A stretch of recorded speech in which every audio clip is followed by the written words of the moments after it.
Lincoln, again, thank you so much. One of the things that we need here in Washington is more statesmen.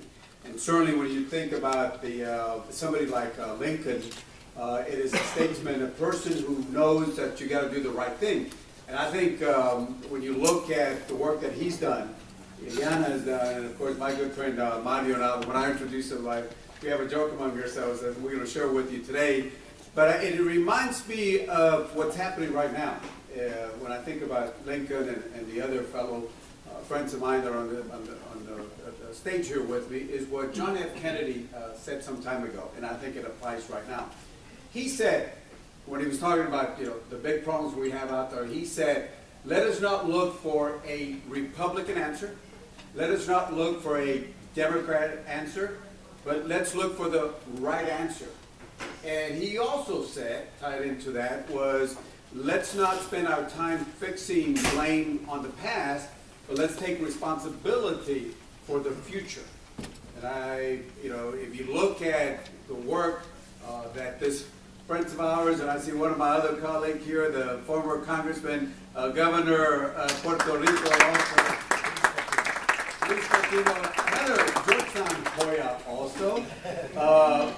These are the folks, and also Rio also, folks that have always said, let's look for the right answer to get this done. And right now, this is what we need right now.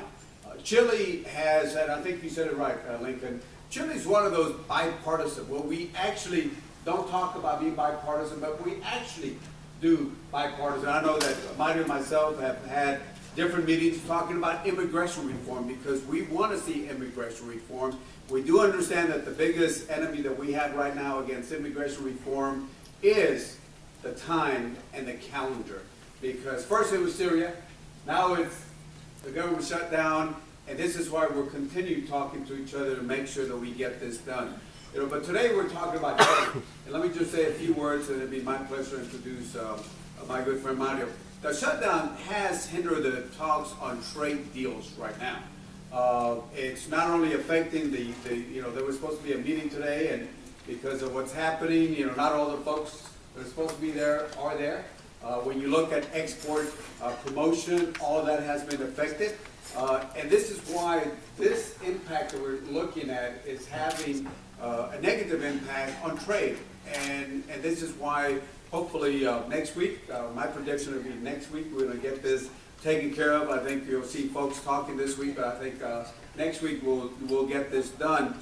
So again, when it comes to trade, this is why Chile and Marianne and all the folks that have done a great job, and the volunteers that have been here, thank you so much. Let me tell you why trade is important. If you look at any great civilization will have had a robust trading structure in place.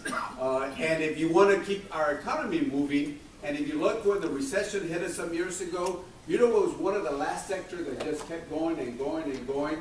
It was trade. It was trade. I'm a little biased about South and Central America because, mis padres vinieron de Guerrero, Tamaulipas. But when you look at, even the United States is biased when it comes to South America and Central America, because 40% of all the U.S. exports as a country go to Latin America. 40% of what we do. So we're biased in a good way toward that area. And this is why this trade meeting today and what Chile's doing is so important to emphasize trade, trade, trade, because trade does have a way of opening up lines of communications. Now it's my turn and my pleasure to introduce Mario. It's been my lucky week because last week I was interviewed by Jose, and today I see Lincoln, and I see Mario on the floor every single day. But again, the joke I was telling you is that before I became a member of Congress, I was asked to get on, I think it was Fox, and I was just a member-elect at that time, and they said, well, we're going to be talking about the Attorney General, Albert Gonzalez, which was from my state of Texas. He's a former Secretary of State, I'm a former Secretary of State of the state of Texas, so we've known each other. So they expected a Republican and a Democrat to get up there and really fight each other. by the end of the show, they probably said, we're not going to invite those guys anymore because they get along so well, because we agree on so many things. We might have some differences, but again, we're civil on how we talk about those differences. But the good thing about Mario is we agree on a lot of things. And I think 99% of the time we agree, except when the Heat is playing San Antonio, we might have a little disagreement. And they did win this last time, so I'll keep part about that. But let me say this. It's a pleasure to introduce a good friend of mine, somebody who understands the issues, somebody that will roll up his sleeves, somebody that will say, let's not look for a Republican answer, let's not look for a Democratic answer, let's look for the right thing to do. Ladies and gentlemen, Mario Diaz-Balart.